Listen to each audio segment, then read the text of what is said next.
Om Namah Shivaya. Hi friends, how are you?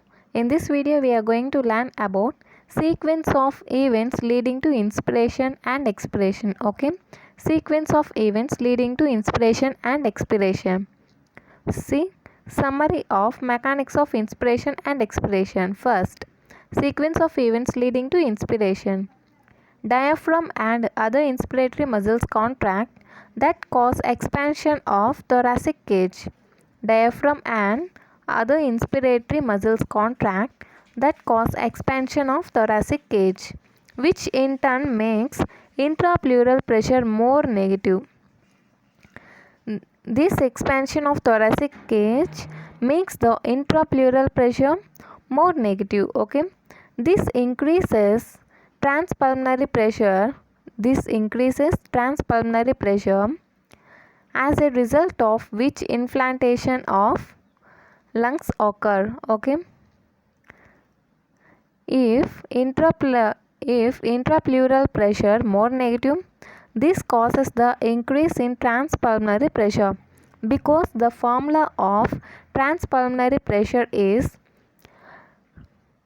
alveolar pressure minus intrapleural pressure. Okay, this intrapleural pressure is negative. If more negative, this transpulmonary pressure becomes more positive. Okay, that is minus of minus becomes positive. Okay, this increase in transpulmonary pressure, as a result of which inflammation of lungs occur, alveolar pressure decreases, becomes subatmospheric pressure, and therefore air flows into airways and lungs. Inflow of air stops when alveolar pressure equalizes with atmospheric pressure. Inflow of air stops when alveolar pressure equalizes with atmospheric pressure. Okay, that means atmospheric pressure is equal to alveolar pressure. In this stage, inflow of air stops. Okay, air stops. The cessation of contraction of inspiratory muscles ends inspiration. The cessation of contraction of inspiratory muscles ends stops. That means if inspiratory muscles contraction stops, the contraction of inspiratory muscles stops, this ends the inspiration. Okay guys, clear? Coming to the flow chart. This flow chart represents the sequence of events during the inspiration. Okay, sequence of events during inspiration. See one by one. First, contraction of diaphragm and other inspiratory muscles causes the expansion of thoracic cage. The contraction of diaphragm and other inspiratory muscles causes the expansion of thoracic cage. Okay, and the expansion of thoracic cage occurs. This makes the intrapleural pressure becoming more negative. If the thoracic cage expansion occurs, intrapleural pressure become more negative, and this more negative intrapleural pressure causes the increase in transpulmonary pressure. This due to the formula of transpulmonary pressure is equal to alveolar pressure minus intrapleural pressure. Okay, and minus of minus becomes plus, and this causes the increase in transpulmonary pressure. Transpulmonary pressure is directly proportional to inflammation of lungs. Okay, and this causes the inflammation of lungs. Inflammation of lungs is indirectly proportional to alveolar pressure. Increase in inflammation of lungs causes the decrease in alveolar pressure, which becomes subatmospheric.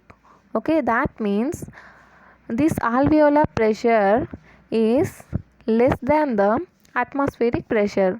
Okay, this makes the airflow into airways and lungs.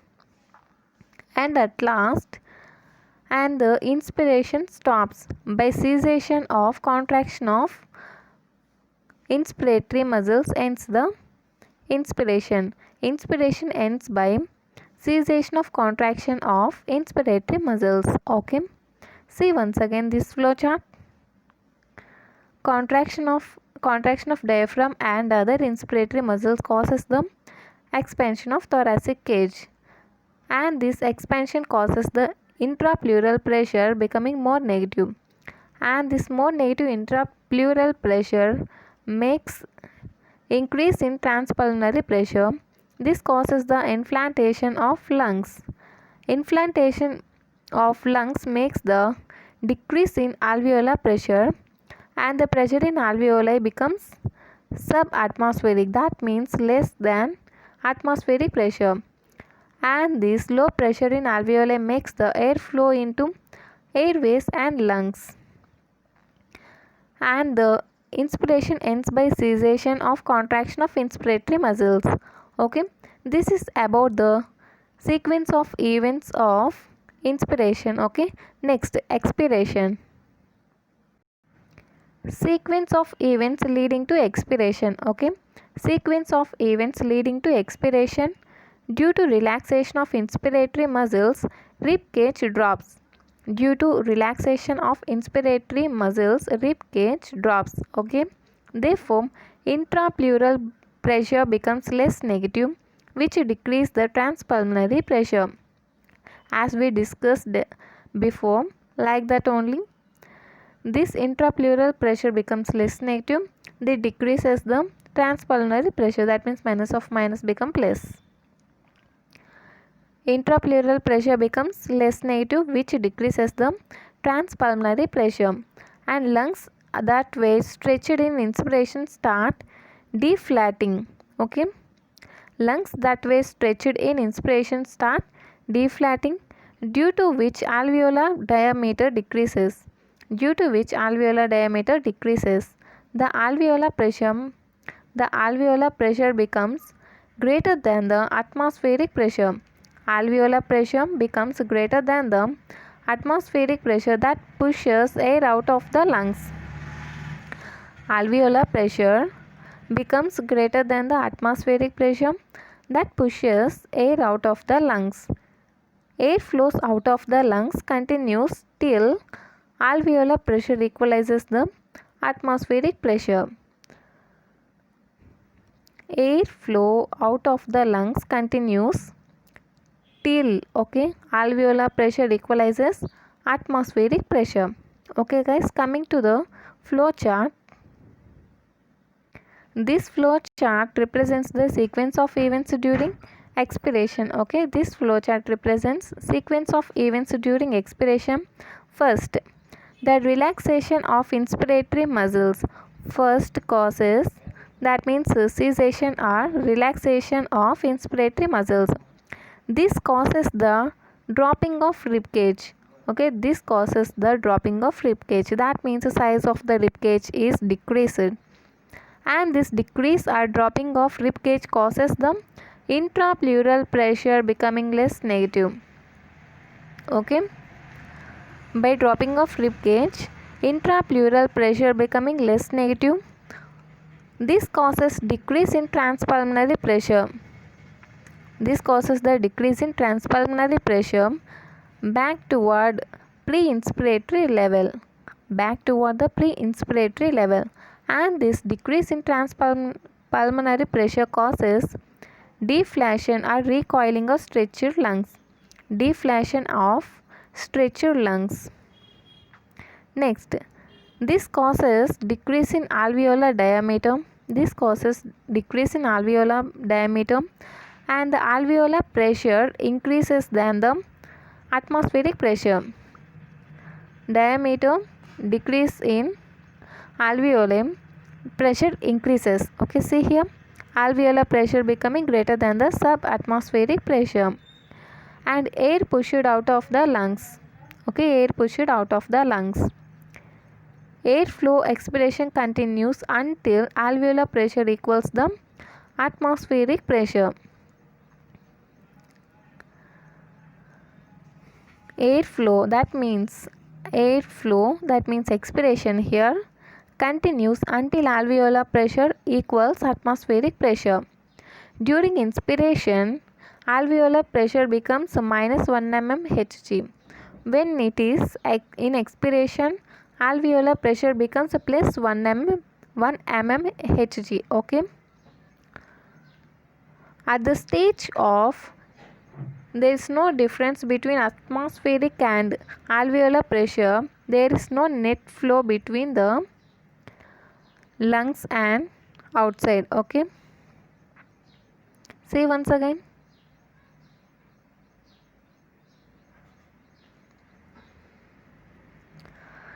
Relaxation of inspiratory muscles causes dropping of rib cage, and this dropping of rib cage causes the intrapleural pressure becoming less negative and decrease in transpulmonary pressure. This decrease in transpulmonary pressure causes the deflatation of stretched muscles. This deflatation of stretched muscle causes the decrease in alveolar diameter. Decrease in alveolar diameter causes increase of alveolar pressure and becoming pressure greater than the atmospheric pressure. And if the alveolar pressure becomes greater than the atmospheric pressure, this causes the outflow of air, that means air is pushed outside the lungs. Okay, and this process is continuous until alveolar pressure equals atmospheric pressure. Okay, the airflow, that expiration continues until alveolar pressure equals the atmospheric pressure. This is about the sequence of events during inspiration and expiration. Okay, and one point you have to remember is, see here, this transpulmonary in normal conditions, okay, in healthy individuals, this transpulmonary pressure is always positive. Transpulmonary pressure is always positive. Okay, once again, the formula of transpulmonary pressure is, it is the subtraction of alveolar pressure minus pleural pressure. Okay, or intrapleural pressure. Okay, transpulmonary pressure is always positive in normal conditions. Okay guys, if you like this video, like, share and subscribe. Thank you.